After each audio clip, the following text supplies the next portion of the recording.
What's up, everyone? So let's go over the hidden costs of starting a business. Now, some people don't understand this, but I'm here to tell you Starting a business? Beware. It's more expensive than you think. The hidden costs of running a business will drain your profits if you don't prepare. a bunch of hidden costs and that could lead you to financial ruins or lead to a bad business. And I used to own a bunch of business, side hustles, and I found out the hard way. No one told me all this thing. And I want to tell you this so you understand, so you don't make the same mistake I did. Is there a hidden cost in running a restaurant that most diners are unaware of? Yeah, it's called rent and labor cost. Two big key factors in running a successful business. And in this video, you're going to have the unexpected expenses, provide valuable insight to help entrepreneur navigate the financial reality of launching a venture. So let's get started here. So the cost of getting started. Now, most time you can start a business with $0 and the lure of a low cost. If you were broke, you could find a business to start that takes very little money to start. Now, there are many different businesses that will take your time up, but don't cost money to start. Even startup.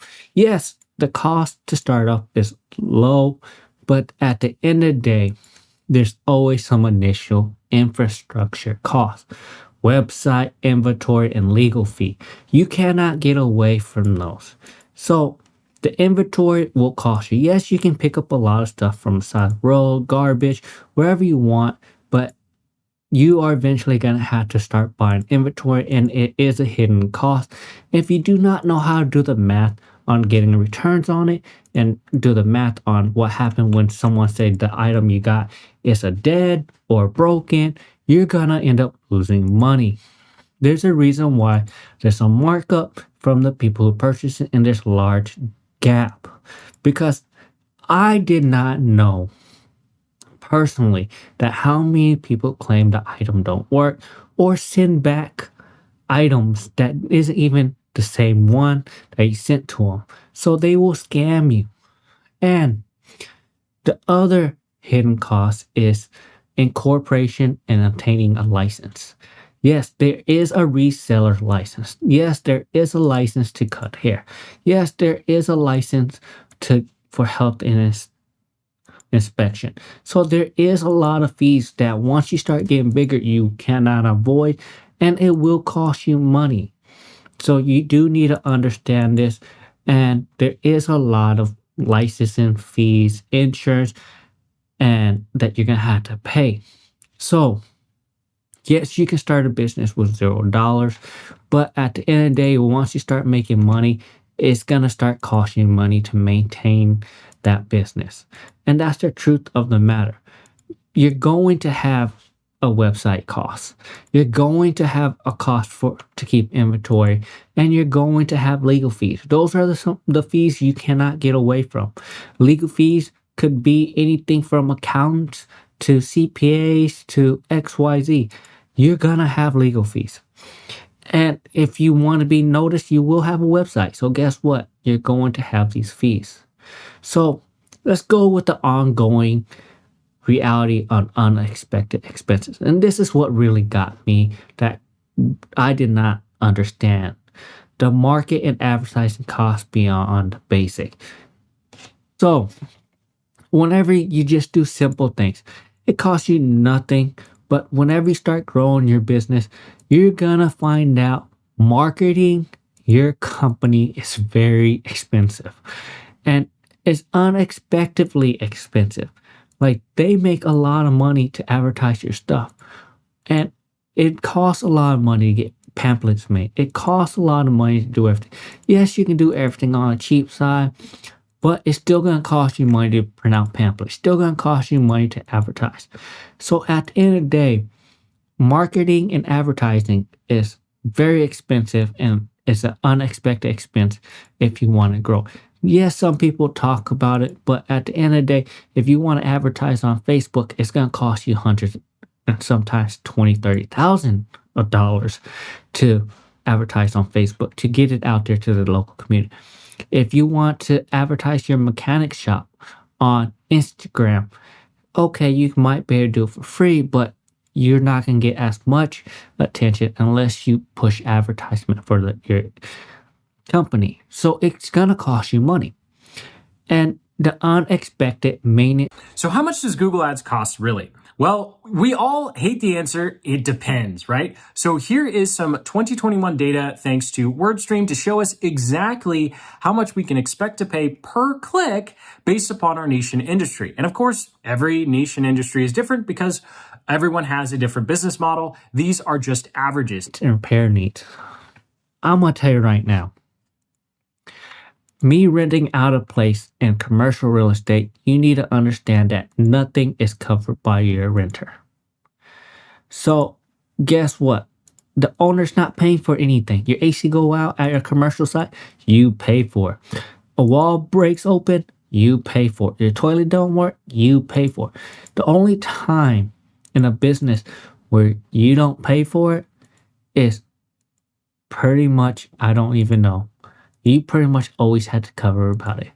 So unless you rent out someone's house and they're a renter that allows you to run a business out there, you're going to have to cover the expenses at the end of the day.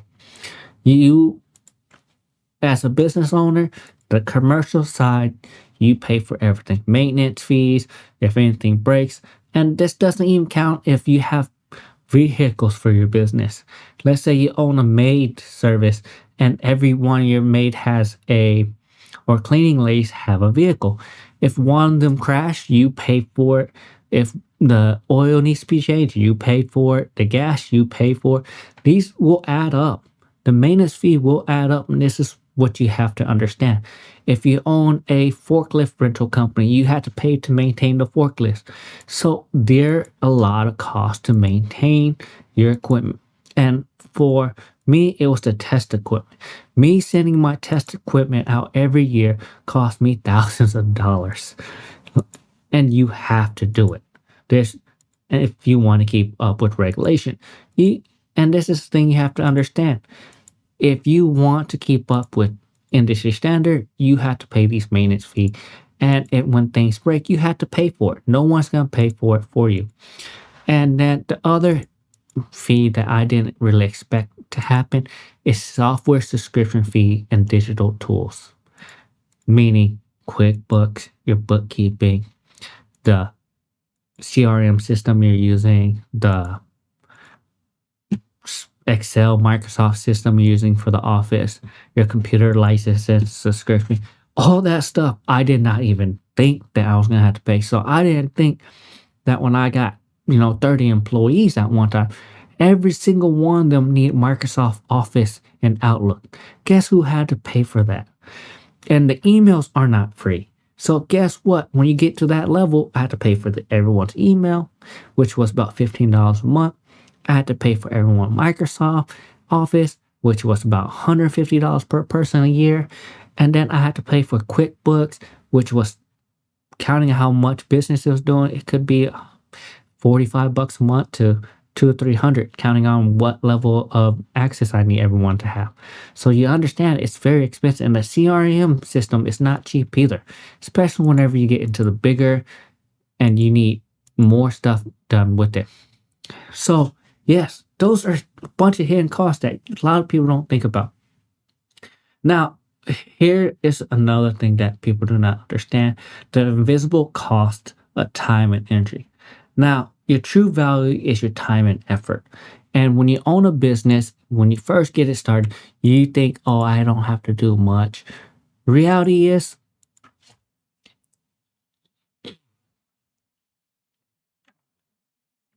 you're going to always be at work. You're going to always be busy. You're going to be there all the time. Someone calls in sick.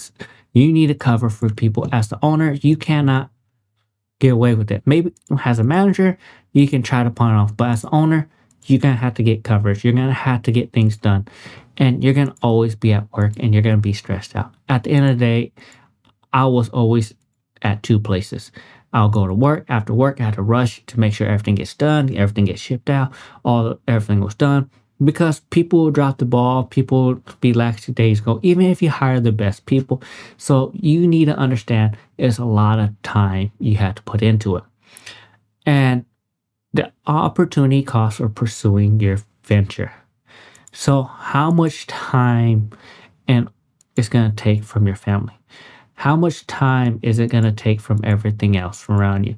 So, when you focus just on your venture, yes, it's a good thing if it goes well, but you might miss out on other opportunities. And that's the hidden cost, other investment you could have done that would have been passive. And that is the thing that I missed out on. Is I missed out on joining other companies by just being an angel investor because I had to focus all my funds into one company to keep it going. And then the other hidden cost I had was the stress and burnout. I was so tired. Now I don't even know what to do with all my extra time because I don't have to run a 7, 8 figure company no more.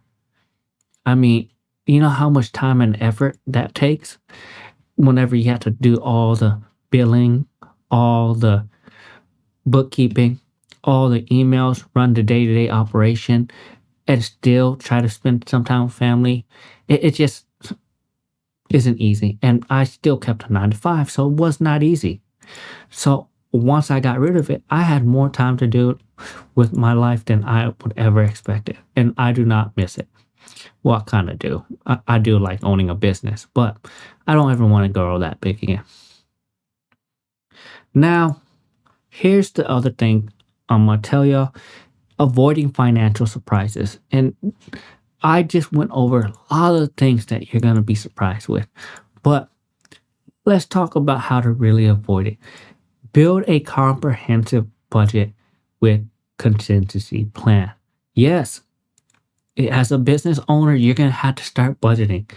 You do not understand how much budgets I had to do, and understand budgeting was a big part of it. I will get a deal that be $400,000, $500,000. The equipment will cost $200,000 to purchase. I had to budget for that because if I spent $200,000 on equipment, I still had to keep my day-to-day operation going. I still had to get money for other deals. So I would have to budget and understand what's going to go on. So make sure you understand you have a budget and you have a contingency plan. I worked with the hospital to get things done, get things cheaper, but they also worked with me. So I also had to do a lot of planning and research and understand the industry specific expenses. So you really need to understand that not all industry have the same expenses. In the medical industry, the insurance was high. You could research that and people would tell you that insurance for $1 million, you might be paying $20,000, $30,000 a year for that insurance, counting on what you're going to be working on. And that's not a hidden cost. That's the cost to do business. And then that's in the medical field. You're not going to need that type of liability whenever you work cutting hair. So it's a different type of insurance. So understand the difference and seek financial advice from experienced entrepreneur. So comment down below my video if you need help. I'll try to help you out. But remember, I'm not a financial expert. I'm just someone who's been doing business for over a decade. And it worked out well for me. And at the end of the day, I learned a lot from it. And I don't want you to make the same mistake I did. Now, here's the thing. Turning challenges into opportunity is the last thing I got to tell you. Leveraging technology and streamline opportunity to reduce costs. Now is the best time to get into it with AI. You don't even need a secretary. You don't really need someone to sit there and answer the phone because you can automate all this. And utilizing free resources and community support. Go to your church. Go to the community. You might be able to get free advertising. You might be able to get help from everyone. And this is the thing you need to understand. You'd be surprised how much you can get done with the help from the community. I did this and really helped out. And at the end of the day, I was successful because of this. And the biggest thing about this was I was staying flexible and adapting to unexpected expenses. You don't understand what type of random expense will come up every other month. And you just have to be flexible with it. At the end of the day, you can plan the best as you can, but you're going to have hidden costs that always come up. And that's every day. I had another hidden cost, another deal come through, and then I'll cough up 100 grand. And then next day, the AC in the warehouse will break. Next day, someone will wreck their car. Next day, someone will lose a test equipment. And you can't expect this to really happen. So this is why I say things happen. Do the best you can to keep up with them. At the end of the day, owning a business is great, but that's if you can afford it financially. Like, subscribe to my video. That's all I got for you.